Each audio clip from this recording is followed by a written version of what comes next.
Hey everyone, welcome to FanFic Canon. Thanks for hitting play. I'm thrilled to bring this fan-made story to life for you. If you enjoy the ride and want more narrated fanfics, smash, subscribe, and tap the bell so you never miss an episode.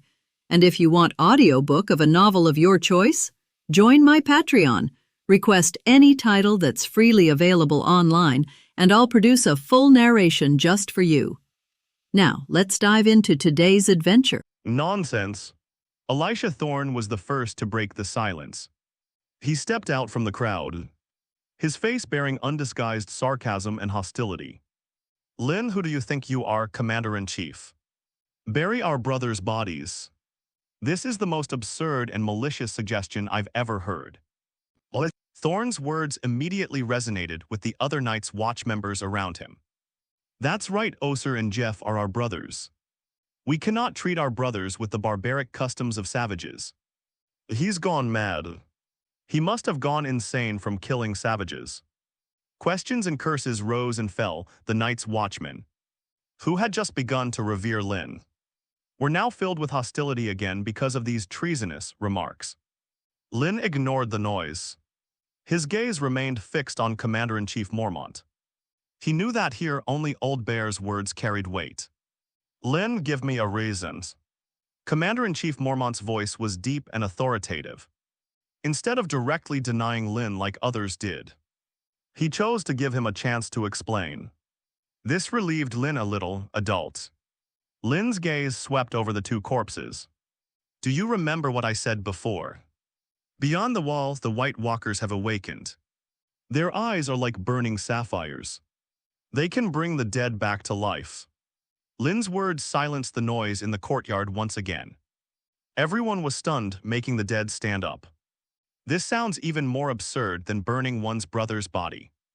What nonsense are you talking about? Thorne scoffed. Do you think this is an old story told to a 3-year-old? I wasn't lying. Lynn met Thorne's gaze and turned to Commander-in-Chief Mormont. Sir, I found the same thing in the savage tribe.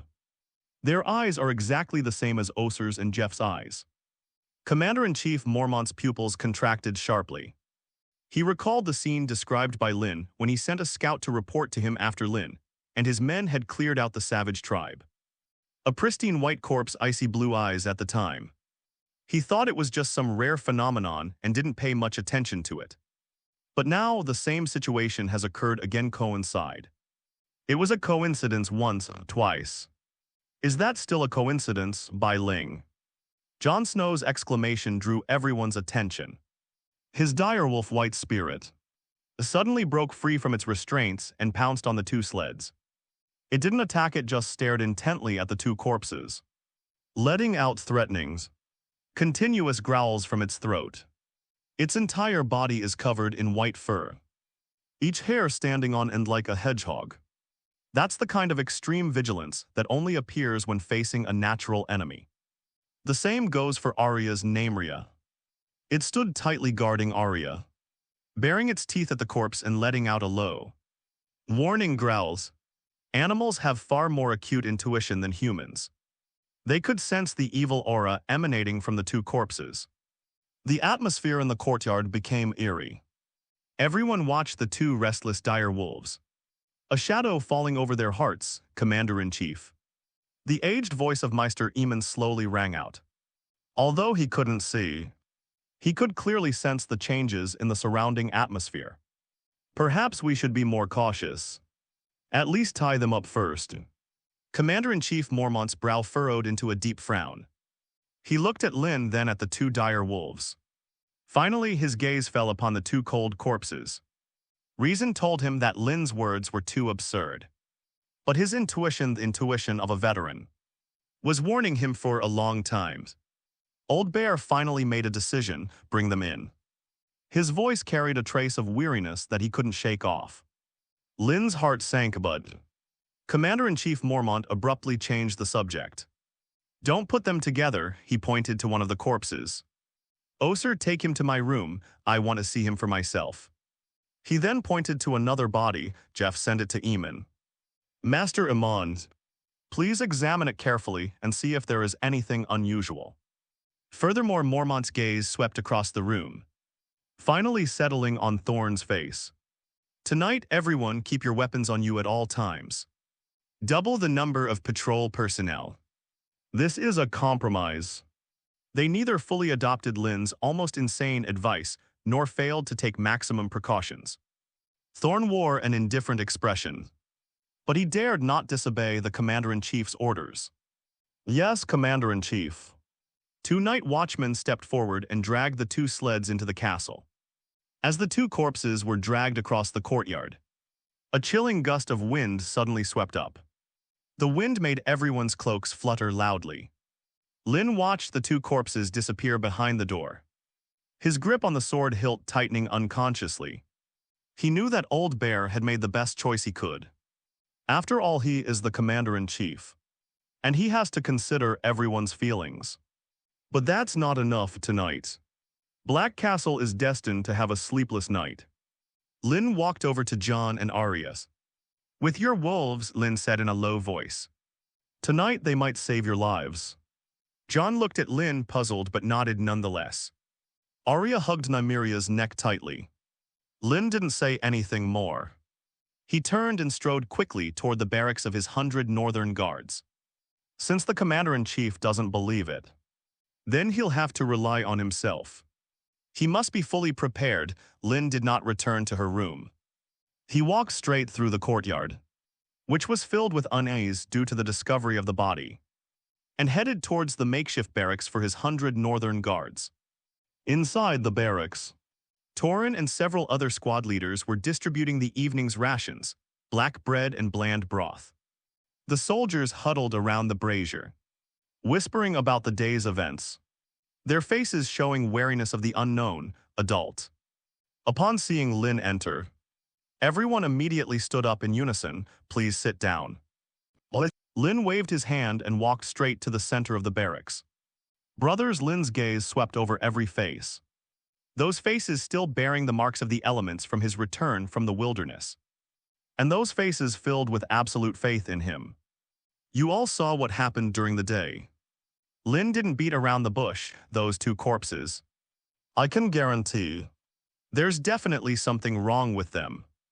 The soldiers' expressions instantly turned serious. The barracks were deathly silent, save for the crackling of the burning firewood in the brazier. The soldiers looked at each other, their eyes revealing confusion but even more so, a reverence for ancient legends that stemmed from their blood. They are people from the north. They believe in the old gods and in magic. We have work to do tonight. Lynn walked up to a simple map, which was a layout of Black Castle. Commander-in-Chief Mormont placed a body in his room, another one in Maester Aemon's room. Lynn pointed to 2 locations on the map. Torrin. Yes, sir. Take 30 brothers and stand guard outside Maester Aemon's gate. Lynn's tone left no room for argument. Remember, your mission is to protect Maester Aemon. He's old and blind. We mustn't let him get hurt in any way. Yes, sir, Torrin nodded emphatically. Harvey. Lynn then turned to another squad leader. Exist. You take 30 men and guard outside the Commander-in-Chief's room. Yes, I will personally lead the rest. Lynn's gaze sharpened. Listen carefully to what I'm about to say. It concerns the lives of all of you. Everyone held their breath, if I mean ifs. Lynn said, enunciating each word clearly. You saw those corpses move. Don't try to pierce their hearts with a sword, or cut off their heads. That won't work. Then, what should we do? A young guard couldn't help but ask. Fire. Lynn uttered a single word. Burn them. Only fire can kill them completely. I don't care if you use torch charcoal from the fireplace, or just burn their clothes. In short, let them burn before they get close to you. Did you all understand? Understood. A unified low roar echoed from the barracks. Very good. Lynn nodded. No, everyone, check your weapons, and get the oil and torches ready. The soldiers sprang into action immediately. They wiped their longswords, brought out jugs of kerosene, and made makeshift torches from rags. A tense and grim atmosphere quickly filled the barracks. Lynn walked to the corner and picked up the Valyrian steel dagger that Ned had given him. The cold, kale-like handle strangely warm to the touch. He knew that ordinary flames might be able to deal with ghouls, but they were too inefficient, and Valyrian steel, a legendary weapon forged from dragon flames. They have a natural resistance to these dark creatures. He carefully strapped the dagger to the inside of his calf, the most convenient and concealed spot. Having arranged everything, Lynn left the barracks. Night had completely enveloped the Black Castle. The cold wind howled on the city walls, making a sound like ghostly wails. Most of the castle was dark, with only a few windows still lit by a dim yellow light. Lynn's figure disappeared into the darkness as silently as a ghost. Instead of going directly to the tower of Commander-in-Chief Mormont, he first went around to the vicinity of Maester Aemon.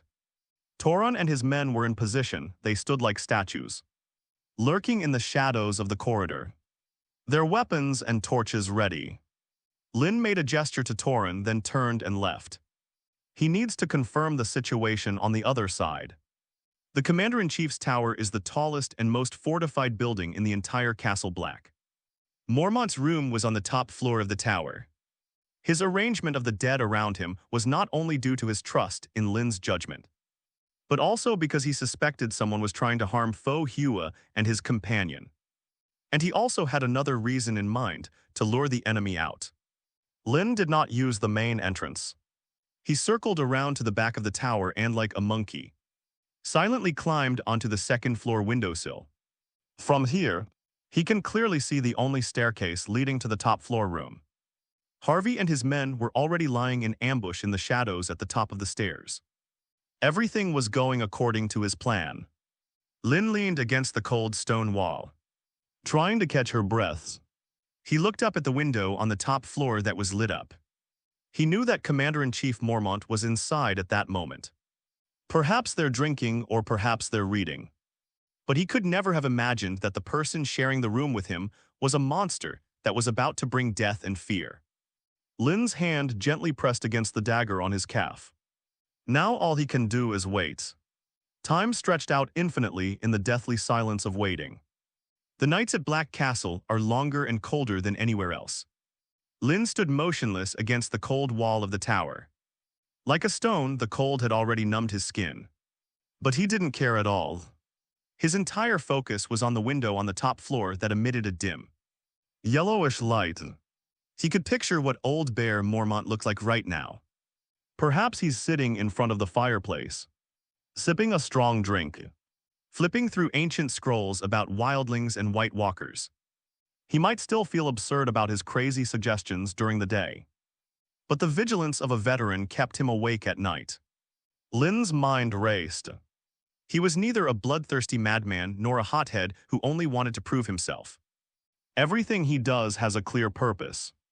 Saving Mormont wasn't just about repaying his decision to let me go. It was for something even more important, Longclaws. That Valyrian steel sword. In this world about to be overrun by the White Walkers, the value of a Valyrian steel weapon is immeasurable. It is not only a symbol of status, but also the sharpest weapon against darkness. He knew that Longclaw was in Mormont's room. He was sidelined because of the defection of his good-for-nothing son, Jorah Mormont. Mormont would never again hand it over to a disgraced son. And he himself, the prophet who saved his life and proved the threat of the White Walkers with facts, is the most suitable and only person to take over this sword. This game of chess began the moment he suggested burning the corpses. Mormont's refusal was within his expectations. That's actually better. Only when Mormont personally experienced the horror of the ghouls and witnessed himself being pulled back from the brink of death. That gratitude, that trust will reach its peak. Only then would it seem natural and effortless for him to extend his long claws. Lynn, a suppressed voice came from below. Lynn looked down and saw Jon Snow's young and confused face. He was cloaked in black, with the direwolf white spirit following behind him. Stealthily approaching, "What are you doing here?" Jon looked up at Lynn, who was clinging to the wall, and asked in a low voice, "Everyone in the castle is saying you've gone mad. Let them say what they want, go back to sleep, Jon." Lynn's voice was completely flat. "This is not a place for you, I can't sleep." John shook his head. Ling was very uneasy. It refused to come inside. The direwolf in his arms growled softly, its red eyes fixed on the top of the tower. Filled with hostility. Is something really going to happen here? John's voice trembled slightly. Lynn remained silent for a moment. John listened. Lynn slid silently down the wall and landed steadily in front of John. There are some things you're better off not seeing. He looked into John's stubborn gray eyes. Just like Ned Stark's side. All right, since you're here. Lynn pointed to the shadow at the top of the stairs. Stay there with Harvey and the others. Remember, no matter what happens, don't act impulsively. Protect yourself first and also your sister Arya. John paused, taken aback. She probably can't sleep either.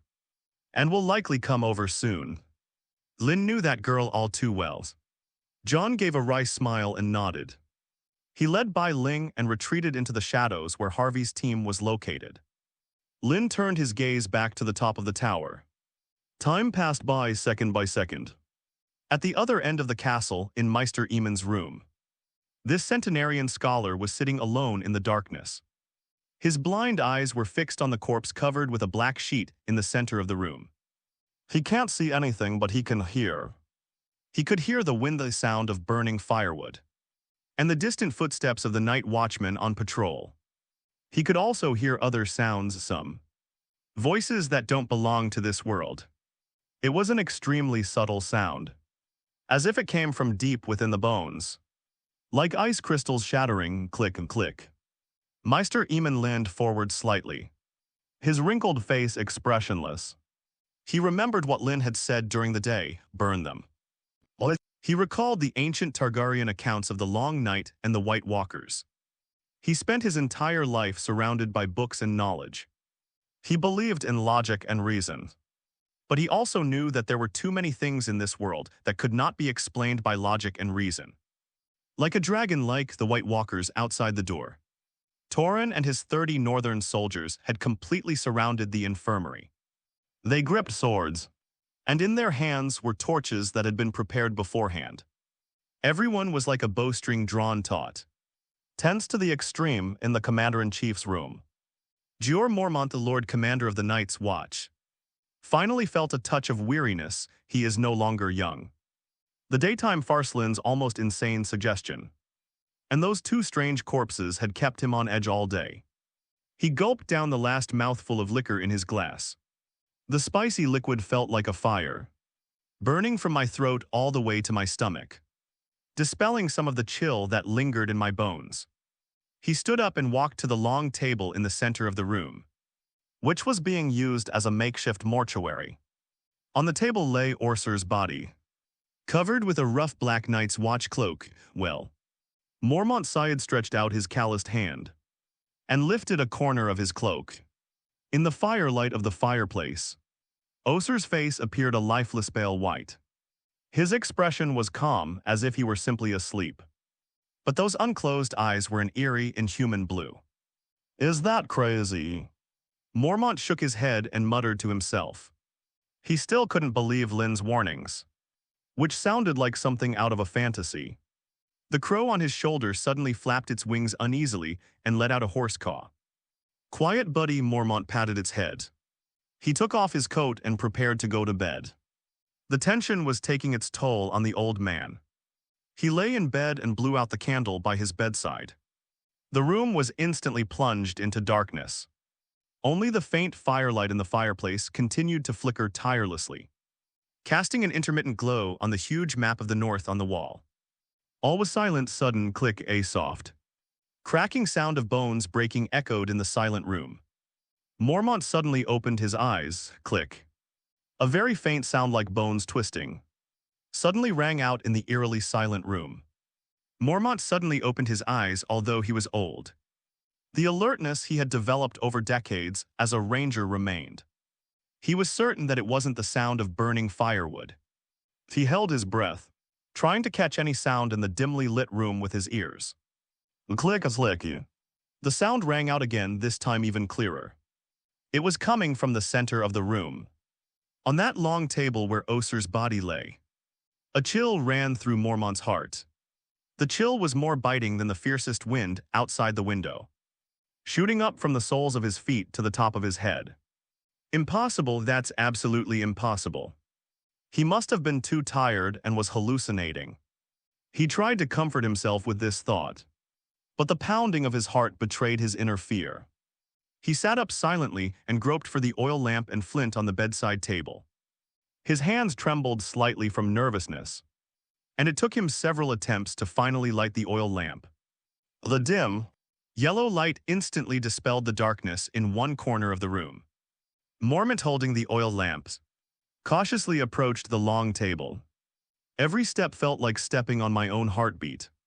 As the light drew closer, the scene on the table gradually became clearer. The cloak covering the corpse had slipped halfway down, and that corpse which should have been cold and stiff. "Oh, sir," he suddenly sat up. His stiff head turned little by little at an inhuman angle. Those sapphire blue eyes in the dim light were staring intently at Mormont. Those eyes held no human emotion whatsoever. There was no anger, no sadness, there was only pure coldness. The deathly stillness of the land of eternal winter. The hemp rope covering him was fragile and easily corroded by the cold. As the rope snapped, Oser's body tumbled off the table. "Ah, help, someone come quick," even Mormont, a veteran of countless battles, couldn't help but feel a sense of awe at this moment. The oil lamp in his hand fell to the ground with a crash and shattered into pieces. The lamp oil spilled out and the flames instantly shot up, igniting several pieces of parchment on the ground. Mormont scrambled backward, trying to reach for the longsword hanging on the wall. But that ghoul was faster than him. It pounced on Mormont with lightning speed. "Get out of here." Mormont grabbed a chair and smashed it with all his might. The wooden chair crashed onto the ghoul and shattered into pieces instantly. But the ghoul was completely unharmed. It didn't even slow down by the slightest. It pounced on Mormont, gripping his throat tightly with its cold, stiff hands. A suffocating chill instantly seeped into Mormont's limbs and bones. Mormont's face turned a deep purplish red. He struggled desperately, pounding his fists against the ghoul's body. But the feeling was like hitting a stone that had been frozen for thousands of years. No response. Completion. Only those two words remained in Mormont's mind, just as his vision went black and he was about to suffocate. Bang! The room door was violently flung open from the outside by an irresistible force. Amidst the flying sawdust, a black figure rushed in. "Adult, it's Lynn." Closely following behind him was Jon Snow, holding a torch and looking horrified. And then there's his pure white direwolf by Ling, Roar. Almost the instant she rushed into the room, Bai Ling's agile body lunged without hesitation at the ghoul who was choking Mormont.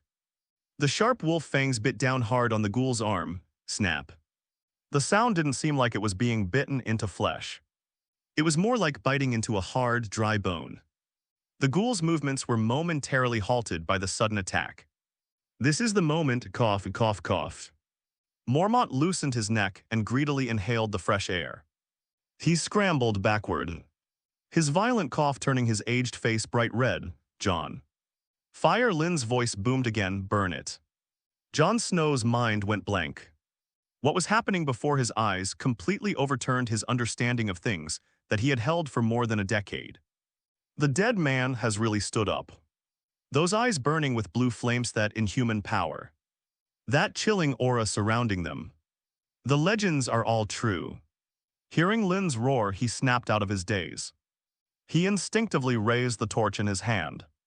The ghoul shook off the white spirit clinging to its arm. It turned around, its icy blue eyes locking onto Lynn, who was charging at the front. It seems to be able to discern who the greatest threat is. "Come on." Lynn's right hand instinctively reached for the inside of her calf. There a dagger was tied.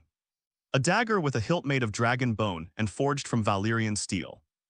A ruthless glint flashed in Lynn's eyes. His hand suddenly gripped the cold, dragon bone handle, just as the ghoul's icy hands were about to touch Lynn's neck. Lynn's right hand suddenly yanked out from his side. A bright cold silver light suddenly shone in the dim room.